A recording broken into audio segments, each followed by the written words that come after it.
On the 19th of May, we will have the first hint of what choice 900 million voters have made. Why do I say 19th when the results are out on the 23rd? It's because a deluge of exit polls and post-poll surveys will hit your TV screens and social media timelines as soon as polling in the last phase ends. Exit polls have had a rather mixed rate of success in the past, and in some cases even lost credibility. So what can we expect this time round on the 19th of May? I'm speaking to two pollsters about this, Sanjay Kumar of CSTS Lokniti and Jay Mrug as well of VMR. But first, a disclaimer, we are not making predictions on the basis of any exit polls. That has been banned by the Election Commission, and that's not what we aim to do here. So with that, let me begin and welcome both of these top pollsters. Sanjay, let me start with you. On the key question of what we expect to see from exit polls, because by this time in the election, we are at saturation coverage, and we would see a large number of exit polls. Political parties already have their internal assessments. Do you think most pollsters will try and hedge their bets with a large or a wide enough range of predictions?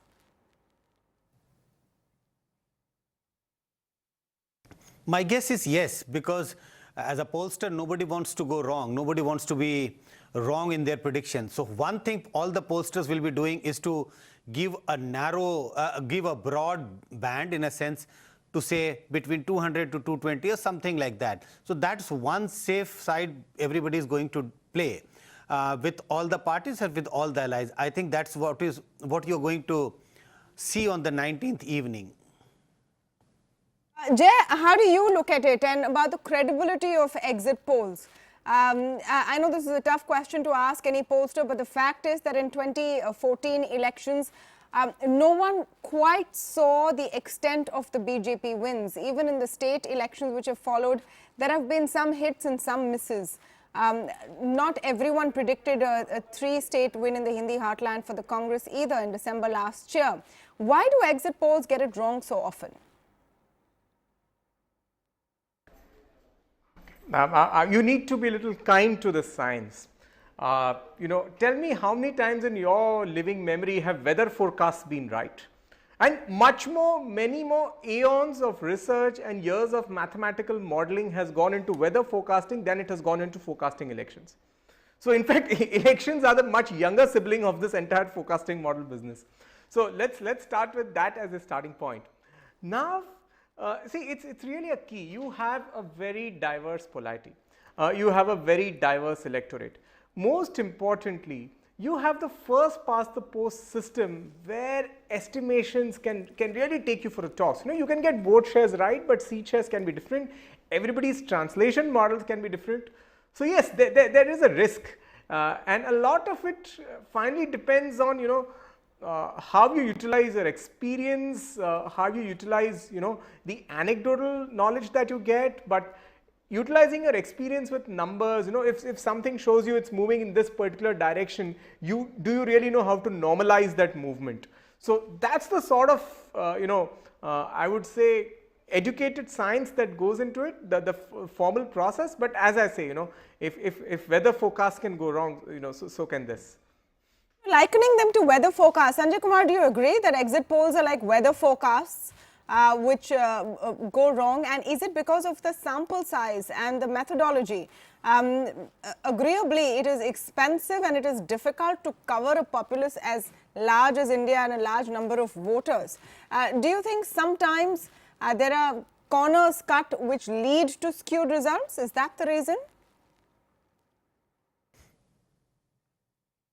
Oh, you have asked several questions in these few lines. So first, I would slightly disagree with what Jay was saying. No, I'm not trying to draw parallels between weather forecast and election forecast. I would consider these as two different things. Let's focus on the election forecast and not talk about weather forecast. At least this is what I want to do. First, one has to be carefully analyzing. There is a new book which has come out which lists what is the success rate of the opinion polls or success rate of exit polls. So a couple of things. First, what is the measuring tool? How do you assess the success of the exit poll? Do you measure it with the vote share estimates, or do you measure it with only the seats? Because sometimes polls are very accurate in measuring the vote share, but when you convert this vote share into seats, you may be getting it wrong. Sometimes you get it within the band, sometimes it is off the mark. So as Jay was mentioning, this is because of large number of factors. First past the post system, diversity of the voter, social diversity, and we know that how people's opinion or political preferences differ when they belong to different social community. And this connects to the sample size. You did mention that do opinion poll or exit poll go wrong because there is cost cutting? I don't think that there is any number to say, at least as a pollster, I won't be confident to say, yes, if I have a sample of X number, whether it is 1 lakh, 2 lakh, 5 lakh, I would be confident of getting it right. I don't think it is to do with largely the sample size. Yes, you require a decent sample size to get all kinds of voters in your sample, but there is no guarantee that you bigger the sample, higher is the credibility of the exit poll. So lots of things, lots of complexities, and the biggest complexity I think is about diversity of the voters. We have a very, very diverse voter in terms of caste, class, education, and every single these variables have an impact on voting pattern, and most is about the first past the post system. I think these are the challenges for any pollsters, how you make a prediction based on the exit poll data. Okay, let's come to what we're seeing likely come 23rd May. And again, a disclaimer over here, I'm not asking you to tell me what both of you all have found from your exit poll or post poll surveys, but generally your political analysis, like we ask so many other people. I'll come to you first, Sanjay Kumar.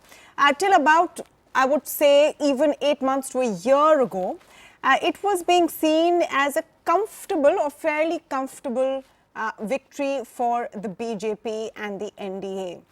No one I speak to is quite so sure anymore. What really has changed, and is it such a fragmented picture that you see being thrown up on the 23rd of May? My own sense is that the picture is not as fragmented as you may be getting a sense from talking to different people. I don't get this sense. I would like to summarize in 3 or 4 sentences how I see the electoral contest which has happened in the last 6 phases or which is likely to happen in the 7th phase. First, I don't think there is any disagreement that BJP is emerging as the single largest party.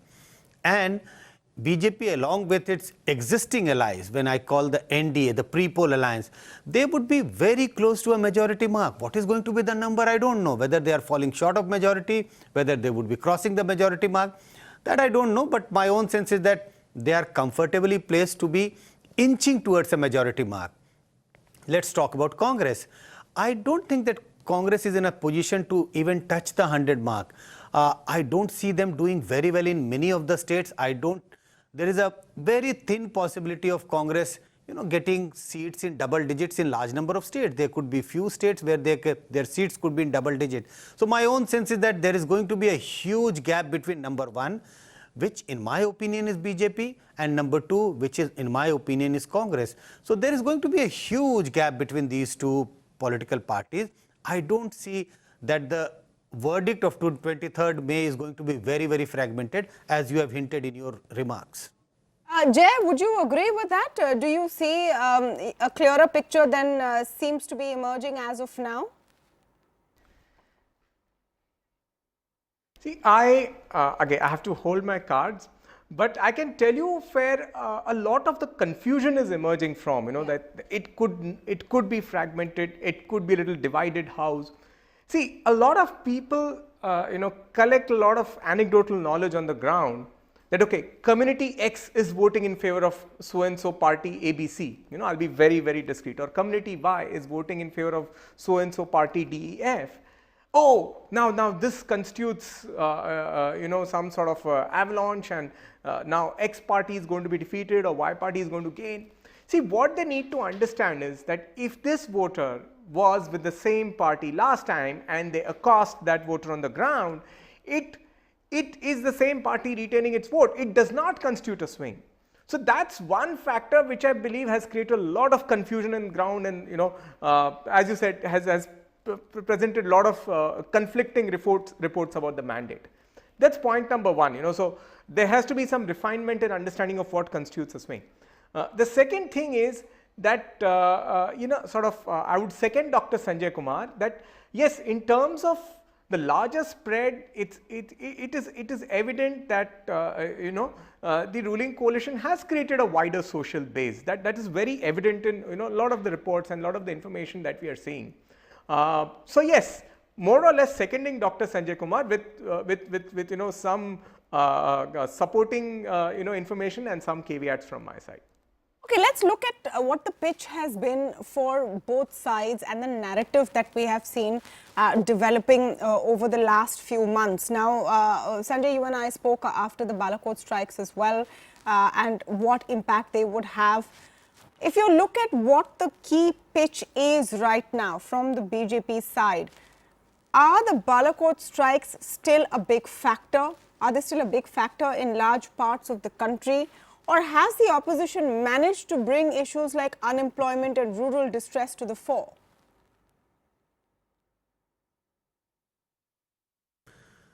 See, the 6 phases of elections are over, so we cannot say whether it is still there or not. But I think earlier also, my own sense is that Balakot as an issue does not have a very wide impact. In a sense, if you travel to the southern part of this country, if you talk to people in, say, Telangana, Andhra, Tamil Nadu, Karnataka, Kerala. In Karnataka, yes, there would be some resonance to that because BJP has a strong presence there. I think it travels along with the party support base. The states where party support base is very low, and when I say party, I mean BJP. So the Balakot, Pulwama, these issues are less talked about.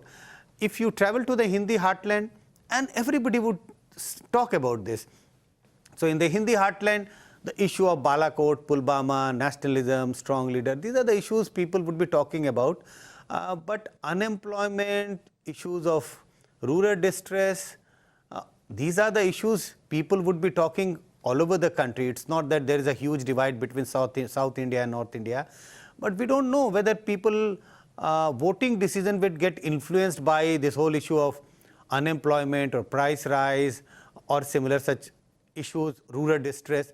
So my own sense is that there are multiple narratives. People are unhappy, people are a little anxious about unemployment, growing unemployment, their livelihood issues. But I don't know whether this will have any resonance to their voting patterns, whether they will vote keeping that in mind, because people have one vote and you have several issues in your mind. When you go out to vote, which issue was on the top of your mind when you're pressing the button? We don't know. Jay, I just want to talk to you about what impacts voters, because we are seeing a very different kind of election campaign. It's not just by rallies and speeches and even traditional media like television, but social media as well has become a huge tool. When you and your team have been going out and speaking to voters, where are they receiving their message from? And what do you think will be the impact in hindsight of social media on the election results? Yeah, I'll first start by extending an argument that Dr. Sanjay Kumar just made. He said the impact of Balakot goes with the base of the party. I'll just extend that a little bit.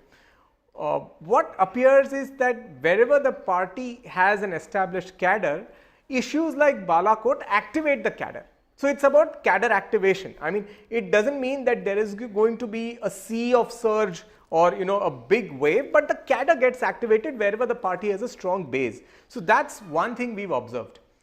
We've tried to ask people questions like what is the criteria based on which they are voting, and those criteria were sometimes like is it the local party, is it the candidate, is it the performance. So largely it appears that the first vote is for what they perceive as leadership. That is what appears to be the first vote for, that is for leadership. Whatever, I mean, party X, formation X, party Y, formation Y, but if the leadership is the first thing they're assessing. The next thing they're actually looking at is the performance of the government.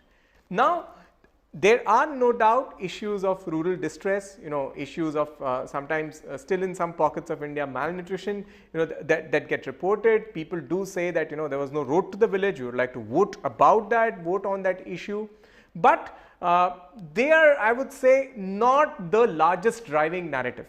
The largest driving narrative still seems to revolve around leadership and performance.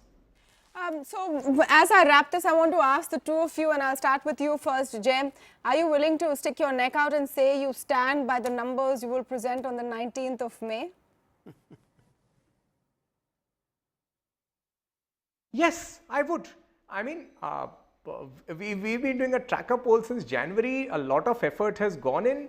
So whatever I put out, I would stand, and I would still go ahead and say that I would also like to, if I'm giving margins that day, I would like to reasonably justify those margins. Absolutely. Sanjay, what would be your response? Will you be playing it safe with a wider range, or will you stick your neck out on the 19th of May? I thought that I would surprise many people on 19th of May, but that surprise will not be there, because we are not going to put out any numbers on 19th of May. But your basic question, what else a pollster, what else is an option available to the pollster? If you predict something on the 19th of May, you can't say that, no, I don't stick with that number till the 23rd when the results are out. So you have no option to that. But we are not going to put out any number on on the 19th of May. Oh, why is that, may I ask? Though we would have to get into a detailed discussion on that issue, not on TV at the moment. Okay. Thank you so much, Sanjay Kumar and Jay Mruk, two top pollsters, talking about what kind of a picture they see emerging on the 23rd of May, and of course the big question about the credibility of exit polls. Even though those numbers last and are valid just for a couple of days before the results actually come in, for a nation that's waiting with bated breath and hungry for any information, we're all definitely looking forward to those numbers. Thank you for watching.